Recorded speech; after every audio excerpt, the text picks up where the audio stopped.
kind of give, okay, there we go.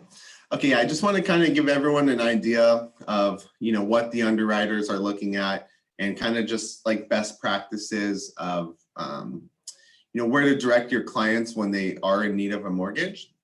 Okay. And then what we'll do is go ahead and open it up for like Q&A at the end. And if there's any questions you guys have for me, I can definitely get them answered for you. Okay, so first thing to start out with is there's, obviously multiple different type of lenders. The main common three that you're going to kind of see as you're directing your clients to your preferred lender is either a direct lender, a big box lender, or a credit union. And so I've put some examples here kind of on the screen of, who a direct lender would be versus like a big box lender versus like a credit union. So typically your big box lenders and credit unions are going to be banks that you're going to see, on the corners, every other corner, right? Like if you Google a Wells Fargo, I mean, there's one every couple blocks. So those typically tend to be more of your big box lenders. Now, within those companies, they have multiple departments, right? So they have mortgages, they have checking and savings, they have personal loans, and so on and so forth. So what a direct lender is, which is what my company actually is, would be a bank, but we only do mortgages. So we do not have any other departments, okay? Now, as a direct lender, we will fund all of our own loans. And then essentially what we do is we sell them off to a third party servicing bank once the loan has closed. Now, some of the benefits of that direct lender is that because we do make all of the credit decisions in-house at my bank, we tend to move a little bit faster and are a little bit more lenient on type of loans that we will approve. Now your big box lenders, which is Wells Fargo, Chase, B of A, they also do have specialty products. And what I mean by that is like, let's say you have a client with a huge down payment. If that client will bring money over to say a Wells Fargo checking account during the transaction, those banks will give them discounts for that. And then credit unions are a whole monster in themselves. They really write their guidelines to what they're comfortable with. And there are some really, really like niche programs that some credit unions do offer. Golden One, as an example, they do 10% down, all one loan, like up to 1.5 million price. Nobody else is doing that, unfortunately. So when you do have a client coming in and they're kind of explaining down payment and what they're looking to do, ideally you want a preferred lender in all three of these spaces. And, of course I'd tell you send everything to me, right? But that's not necessarily the case. Like from your guys' side, if you're going to refer a client to a lender, you want them to work with that lender, excuse me, and that lender not to lose that client, because then now you're working with somebody that you don't know. So you want to place your client within one of these three type of lenders that will suit them the best. So again, just to recap, you need speed, aggressive rates, quick turnaround times would be a direct lender. If your client's super aggressive about just, I want the best interest rate, then that would be your big box lender. And if you have something just totally out of the norm, low down payment, not very much reserves, then credit unions have niche products like that. Okay. So those are going to be your three main like mortgage bankers. Now you're also going to have mortgage brokers. Okay. Now my company, Kal Financial, we're a direct lender, but we can also broker. And what that means is we can originate a loan through a bank that's not ours. Give you an example, Quicken Loans is a big bank that we do a lot of loans through, but we have no control of the process. So basically when a client comes to us, we're basically just the middleman between Quicken Loans and that client. And Quicken Loans makes all the credit decisions. They fund the loan. They do it from start to finish. Now, the downside of that in our market right now is that when you're not controlling underwriting, you could get into this mess with Quicken where you just can't execute quickly. And when you need speed to compete in offers in this market, it's not always the best to partner with a mortgage broker. But I will tell you, again, there are some niche products like bank statement loans, stated income loans, things like that, that are pretty aggressive on the broker side, which is, again, why we have the broker channel available for loans that we can't fund in-house at my bank.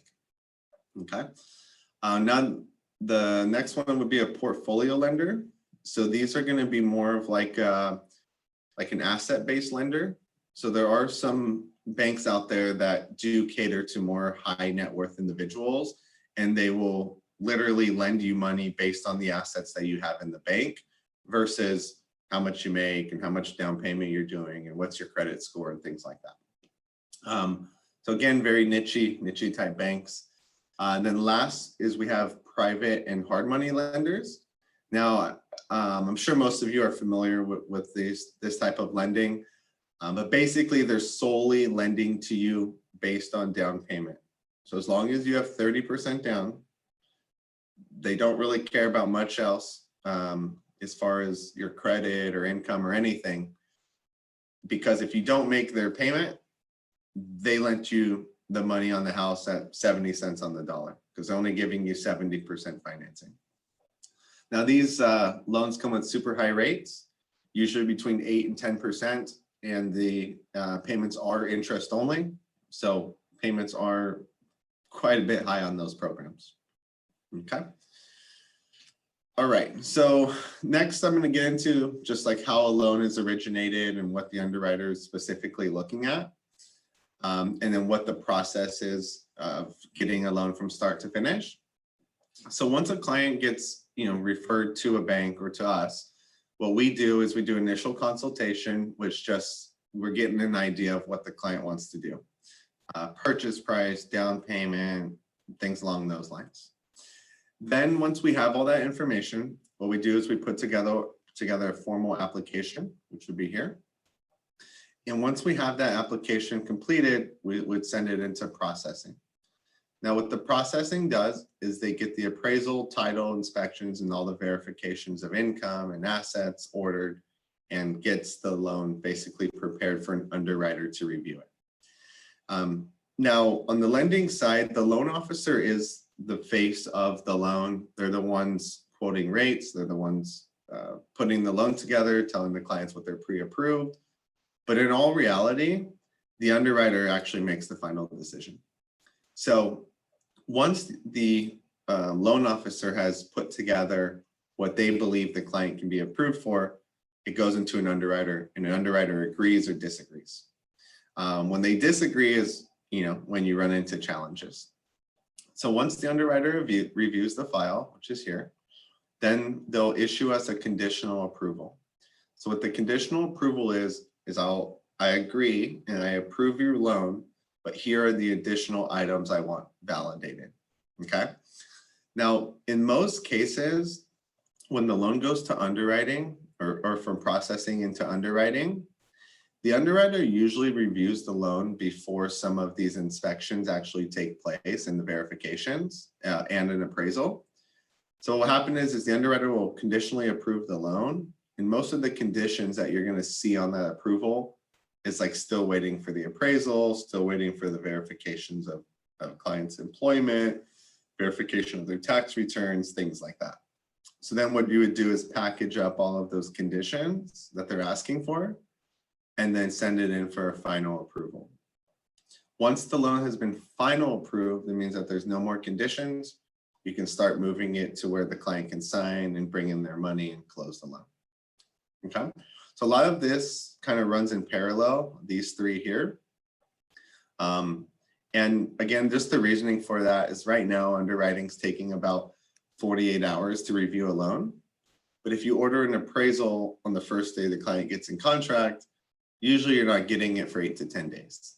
So the approval's coming faster than the conditional approval's coming in faster than everything that is needed to get the final approval.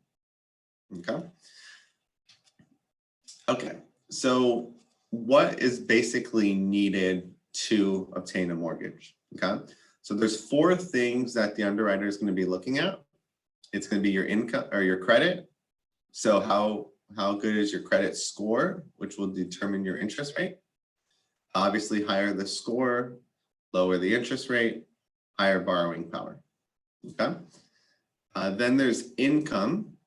So income is going to be how much do you make and how much are you able to make on a month or pay on a monthly basis towards a mortgage.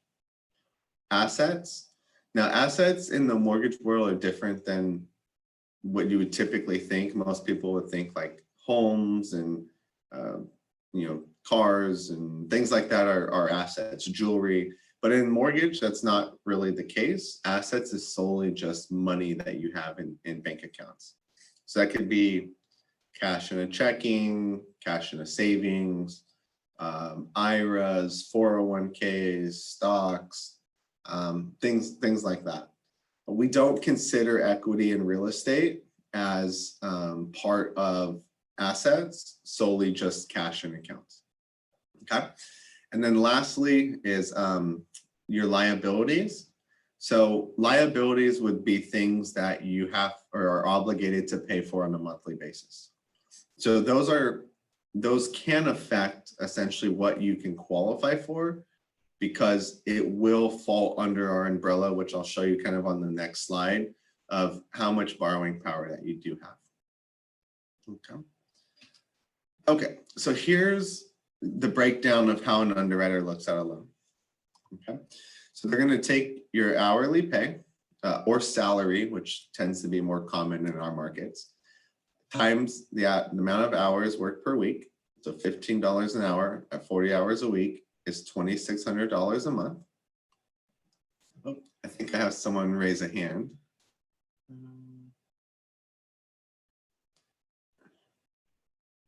How do I answer the question here? Yes, I have a question. Okay. This is Tania. I question you had mentioned about equity. Now, can't home buy or sellers use their equity to get a loan? So it's not as easy as just using the equity as getting the loan. What can happen, they can get a loan against their equity, which then creates more cash for them in their bank account, which would then fall under your cash assets. Oh, okay. Yeah. So the banks don't just pull against the equity and then like tie a loan across the new house they're buying and equity the other one. Just if you have equity, it means you have access to more of a loan on that property to access more cash. So that is a common thing that we do is, do equity lines and then free up money. And then that money becomes part of their cash assets, which would help you qualify for more. Okay. So again, 15 hours, $15 an hour, 40-hour work week is $2,600 a month. Now, if a client has a $50 a month liability with $50 a month payment for their credit card, and then another $200 car loan, and the new housing payment is going to equal $800. That means every month they would have to pay $1,050. So if you divide that against their income, which is $2,600, that would be 40%. So 1,050 divided by 2,600 is 40%. Now, this is the number here that the underwriters are using. And so for most loans, the debt to income ratio needs to be under 45% for conforming loans. Sometimes we can stretch to 50 if the client's doing big down payment and good credit and things like that. So that would be for conforming. And then for jumbo loans, which is loans over the county loan limit, it would be 43%. So this is literally the calculation that the underwriter is doing every single time. And they're just working off of these numbers here. Okay. So pretty simple as far as what the underwriters are looking at. The only thing in this whole equation that's sometimes tough for underwriters is if the income up here is different. And what I mean by different is like where we're at, a lot of our clients are, you know, tech people, right? Tech employees. Well, as a tech employee, you're getting a base salary, you're getting a bonus, you're getting stocks as income, which is how the companies, that's like the retention plan for their employees. So every year they'll grant more stocks to keep you on as an employee. So there are multiple, obviously, channels of income, which does make it a little bit more complicated. But at the end of the day, it's what's your monthly payments that you already owe, what's your monthly payment for the new house, and what is that divided against your income. It either passes or fails the percentage that's required. Okay. Okay, so now once that debt to income ratio is sorted out, you're determining the down payment and the loan type. Okay, so I have put 4 different loan types here. So we have FHA, which is a 3.5% down program. So the thing with FHA is every county has a different loan limit. So I'll give you an example, like Alameda County, their max loan limit is $822,000. Now this loan limit changes every single year. For the last 5 years, it's gone up $50,000 a year. Okay, so if somebody came in today to get an FHA loan, $822,000 would be the max that I could give you. Doesn't matter how much you make. So you can make $1 million a year. If you only have 3.5% down, I can only give you a loan of $822,000. Now, once you put the down payment on top of that, ends up bringing you somewhere between an $855,000 and $860,000 purchase price. But again, the loan limit's $822,000. Now, couple challenges with this FHA loan is sometimes you'll have a buyer who's jumping around counties looking at homes, and not every county has the same loan limit. Although most of them are pretty similar, they do change. So just something to be kind of, you know, cautious of. Now, I'm going to skip VA here for a second and jump down to conventional. So for conventional financing, it's the same thing. It is maxed to the county loan limit as well. And I just had someone else raise their hand. If you had a question, I can answer. Where can we go to get reliable information to find out what the county maxes are for the FHA loans? Okay, so it's super easy. I'll show you right here. So if you just go county on Google, loan limits 2021 for. Let's say about Contra Costa County. Contra Costa is 822 as well. 22. Mm-hmm. So if you just literally Google county loan limits 2021, most of these sites will, let me see, will break down by county the loan limits. So it'll show every county and what their limit is. Got it. Okay, thank you. Yeah, I can send out a link after this as well. That shows, like I said, county by county in California and what their limit is. Now, the limits do change based on unit number as well. So like, again, for Alameda County, 822 would be like the max for a single family. But if you go like to a duplex, then it's like 954. And if you go triplex, fourplex, it doesn't, the county loan limit does increase. Okay. Thank you. Now for conventional loans, the same thing.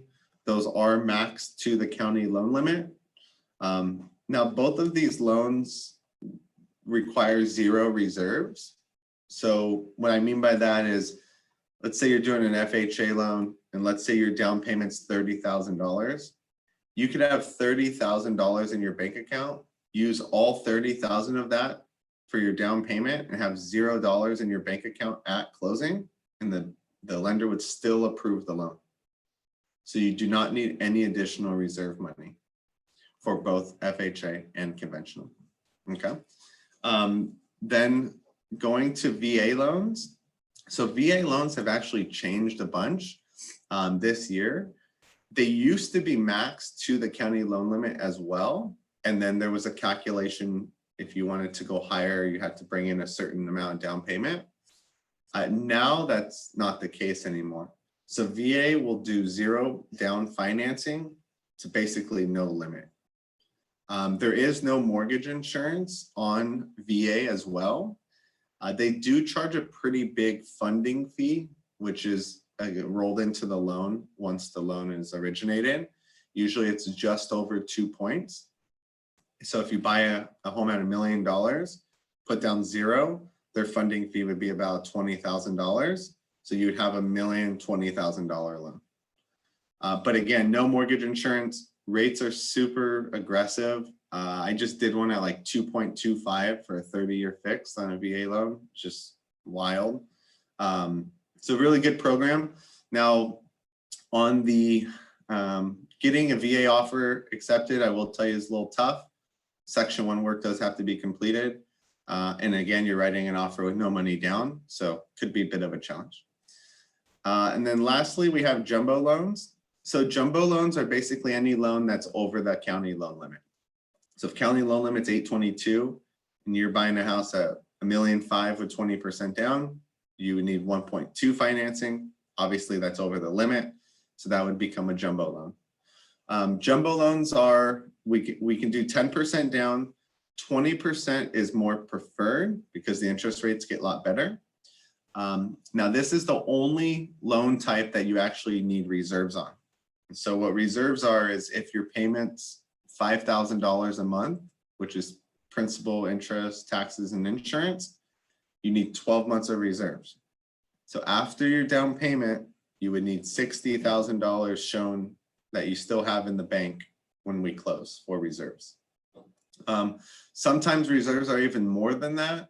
If the loan amount is, higher the loan, higher the reserves, lower the jumbo loan, the lesser of the reserves. Okay. And then lastly, when we're calculating all of these down payment figures, we are looking at closing costs as well. Typically, because our home prices are pretty high, relative to across the country, I would say our closing costs usually fall between 1% and 2%, depending on the county. Alameda County is obviously a buyer paid county. Santa Clara County is a seller paid county. So it just depends on the county and where you're at, what the closing costs are. Also, when you get into these lower down payment loans, there are a lot of prepaid items that are required as well, which is taxes and insurance and first mortgage payment and things like that. So those can obviously increase the closing costs by quite a bit. I would say if you have any questions or want an exact loan estimate on closing costs, you can just reach out to me directly and we can usually put one together pretty quickly. And I know a lot of the county, or sorry, not the county, a lot of the escrow company websites have kind of a cheat sheet on their websites as well. Okay, so now this is what I would say would be the most important thing to be looking at when you're out shopping with a buyer. So there's different letters that essentially lenders can send you. So there's pre-qualification letter, pre-approval letter, and then underwriting approval letter. So starting at the top would be the weakest letter versus underwriting approval is the strongest. So pre-qualification letters, let's say you're looking to buy a home and you give me a call and I get on the phone with you and I go, okay, how much a year do you make? 120,000. Okay. How much cash do you have? 20,000. Okay. What's your credit score? What, basically take an application over the phone. Then based on those numbers you give me, I would send you a pre-qualification letter that says you're pre-qualified based on the info that you told me over the phone for X amount. Now, a lot of times I've seen buyers go out and use those letters to write offers. Now, the problem is you're taking the origination of the loan out of the professional and just going off of what the client tells you. Now, if that 20 grand that they had for down payment is sitting under their mattress at home, you can't use that money. So when the client gets in contract and you now can't verify that $20,000, the whole deal blows up. So pre-qualification letters, I would definitely stay away from. I wouldn't probably never write an offer for anybody with a pre-qualification letter. Now then there's pre-approval letters. So pre-approval letter is not only has the lender taken the application, but they've also got all of the supporting documentation. So that's ran the client's credit, got all their bank statements, got copies of their pay stubs, their ID, literally the whole file, and have been able to review for any potential issues. Now, pre-approval letters are good, but again, you're getting the pre-approval letter based on what the loan officer has reviewed and says that the client's approved for. Now, remember, the loan officer is not the one making the final decision on the loan. So if the loan gets to the underwriter and underwriter doesn't agree on something, that could cause issues. Then lastly, there's underwritten approvals. So that's taking out the guess of the loan officer on the pre-approval and sending it directly to the underwriter. So this is what we do on all of our loans. When the client sends in their loan package, we just send it directly to the underwriter who we have that services just my bank, just my branch. So his name's John, and he underwrites all the files in our branch only. So we have John just underwrite the file and then send it back to us before we issue the pre-approval letter to the client. So that way, when the client gets the pre-approval letter, the underwriter has already issued an approval with conditions. Now, most of the time we'll satisfy those conditions before you get in the contract. So that way, once you're in contract, there's less paperwork to do, which results in faster closings. But it's the same underwriter looking at the file again. So when the client gets in contract, we can go, well, here's your approval you already gave us. Here's the last of your conditions you needed. And then he'll just clear it for closing. So underwritten approval is the strongest. As far as that's the most bulletproof, I would say, letter that you can get because the underwriter has reviewed it. Okay. All right. And this is the last slide that I have. So this is just kind of talking through how appraisals, play a big part in the process as a whole. So I'm sure as you guys have seen all last year, getting an appraisal or getting an appraiser was like finding a needle in a haystack. It was just super difficult to get. They're super busy. They would promise days to turn in the appraisal and it wouldn't happen. And it was just a nightmare. So turnaround times of an appraisal right now is, I would say, one of the biggest keys to a smooth transaction. So when you are talking to your lender or a buyer's lender, the first thing I would be asking them is, one, is all their appraisals ordered on a rush? So when they're ordered on a rush, which means that basically the client is paying additional money, usually $200 to $300, to get the appraisal prioritized and pushed through faster. So that's a must. And then also finding out if that lender has an appraisal panel. So appraisal panel is basically, like for us, we have 4 appraisers that round robin our appraisals. Instead of just going into like a big pool that we're just waiting for someone to pick up the order. Now the appraisal management companies are basically they're kind of like escrow between the buyer and seller.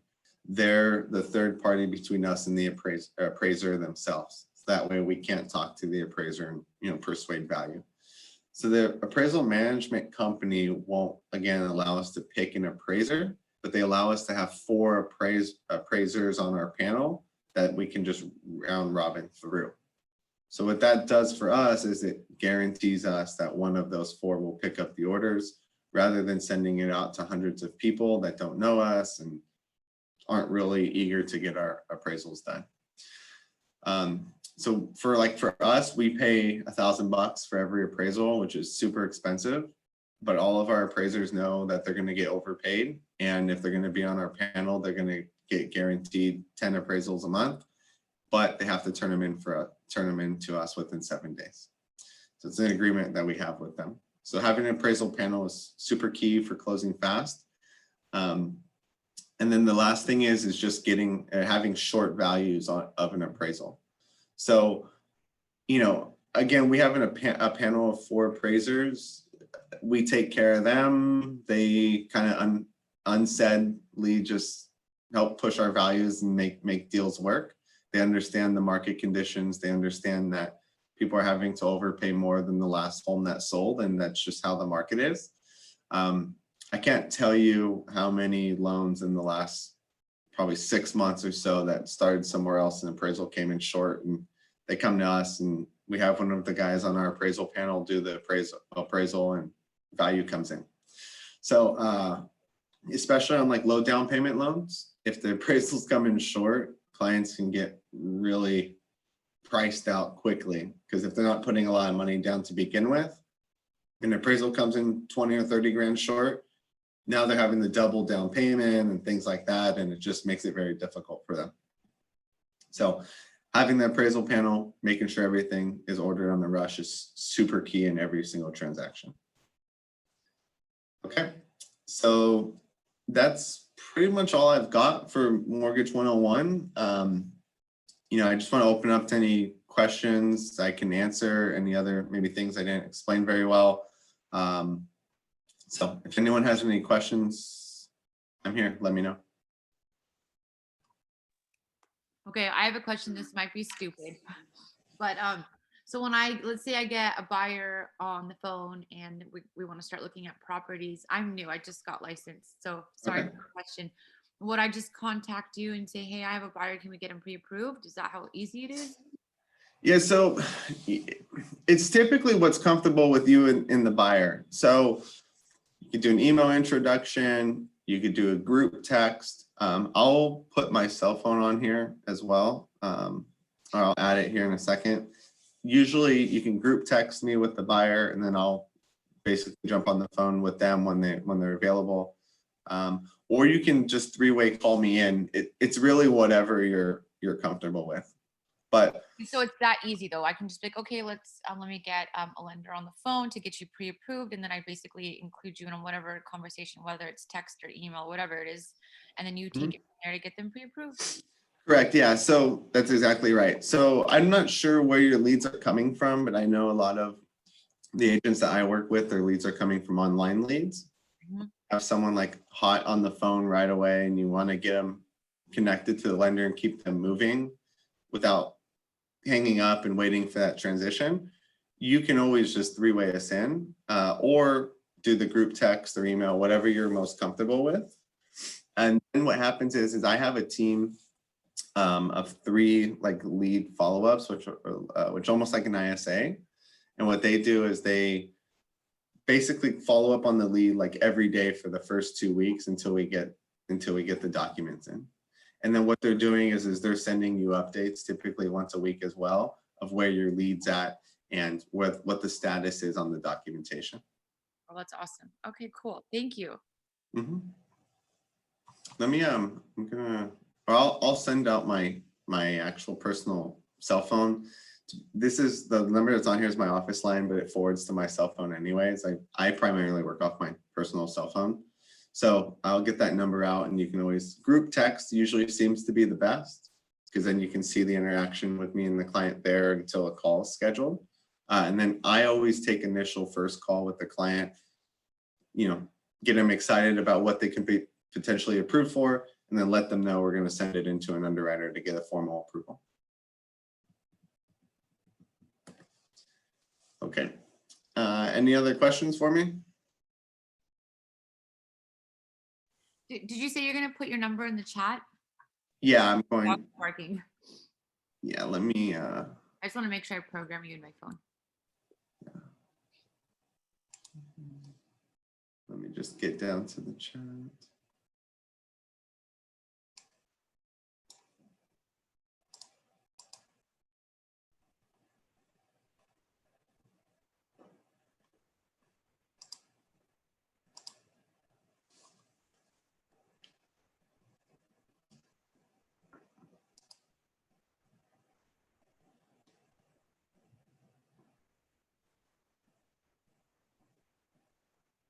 Let me just put it on here.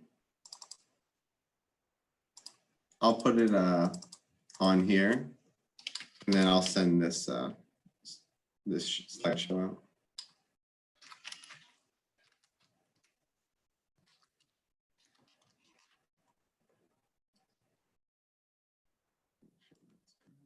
Yep, that's my cell phone there.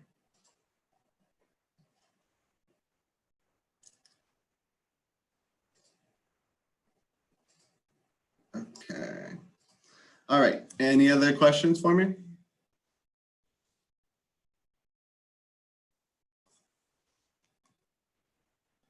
No, thank you. Well, at least for me, this was really informative.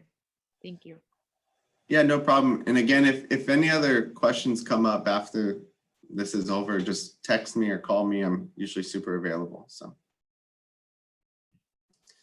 Okay. Well, if there's no other questions, I think that's it. And yeah, again, feel free to. The standard question of what's the current rate as an agent, I want to quickly be able to say, okay, this is the range right now. Do you have that handy? You know, that's like one of the toughest questions because I get that like all the time. And the problem with that question is it really depends on credit score and down payment. And I can't tell you how many times I have clients come in and they say, well, why is my rate 3% when my friend got 275? And I'm like, well, your credit score is 700 and you're putting down 3% and your friend put down 40% and has an 800 credit score. So that's why. I mean, if you just want to kind of shoot something off the hip, I mean, right now rates are high 2s, low 3s. That's really kind of where you're going to fall. And that's based on a good credit score. So higher than 740.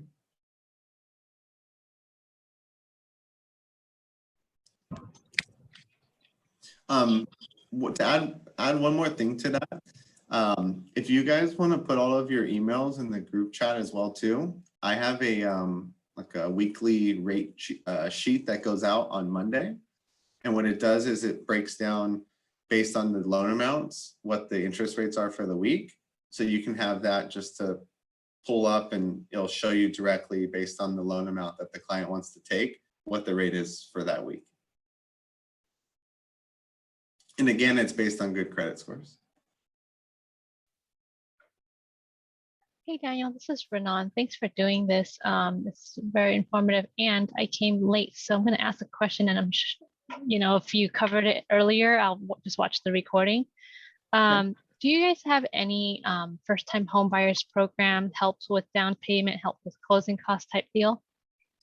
We do. So let me jump back up to this slide. Okay. Excuse me. So we are approved with what's called the Chineo Fund. There's also another one, and I can't remember the name off the top of my head. Kal HFA, that's what it's called. So basically what it is it's an FHA loan, and then the bank will give a second mortgage for the down payment. And the Chineo Fund's a little different than Kal HFA. Like Kal HFA, you can only get a $10,000 second, or Chineo Fund, you can actually get the whole 3.5%. Now here's the problem, which is we do them, but I usually try and push people towards the FHA loan. And the reason being is because when you do the down payment assistance, you have to use that specific bank for the FHA first mortgage. So right now on an FHA loan, rates are like mid 2%. But when you do the Chineo Fund FHA program, the interest rate's like 3.5%.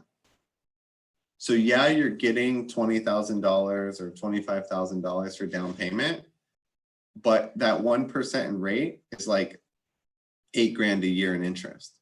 So literally in 2.5 years, the money that you got for free, you've already paid back in interest. So you're kind of better off borrowing the money from friends or family, or even getting a personal loan, or there's other things that advance from credit cards, things like that, that you can do to offset that interest. But yeah, we do offer them.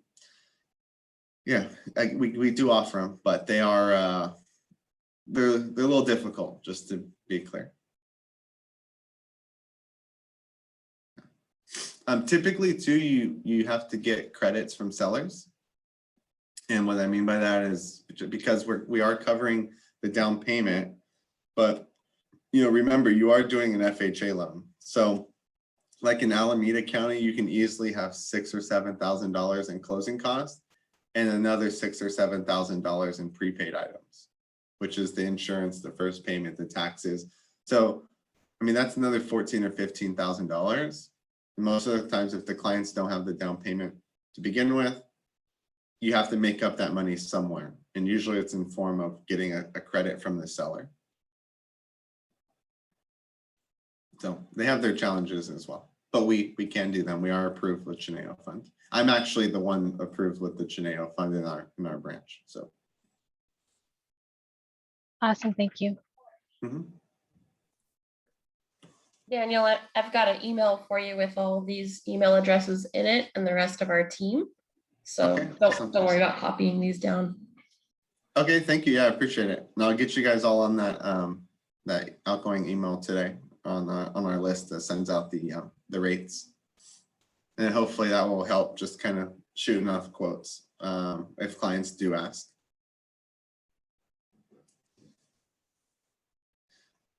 All right, any other questions for me?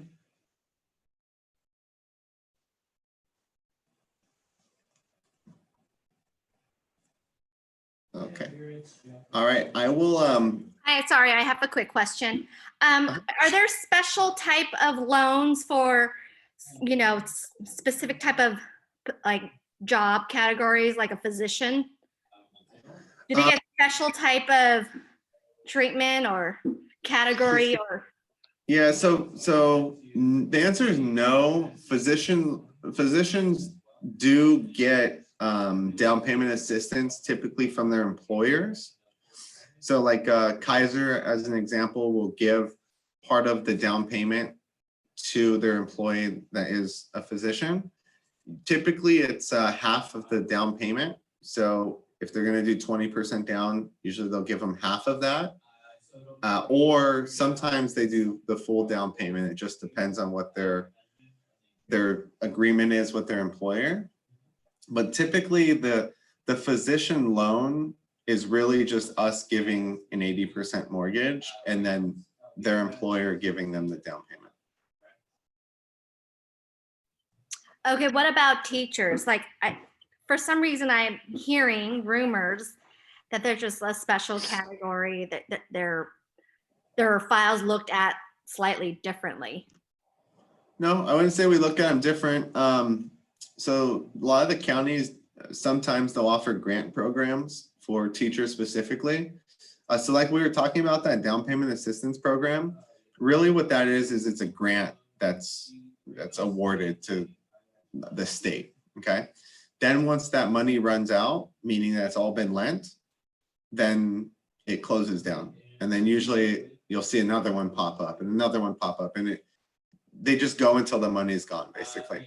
So the same thing happens for teachers is they do get grant programs every now and then, but that's a grant from the county. That's just, we have to provide the county loan documentation that shows that they are buying a loan, which then awards them the grants, which then they can use towards closing costs and down payment and things like that. But to be honest with you, our underwriter, he's not looking at really where you work. He's looking at how much money a month you make, and does the debt to income ratio line up or not. So yeah, it just needs to be printed out and then signed by all three of you with the social. Yeah, so I wouldn't say there's any different type of treatment at all. Yeah. All right, any other questions?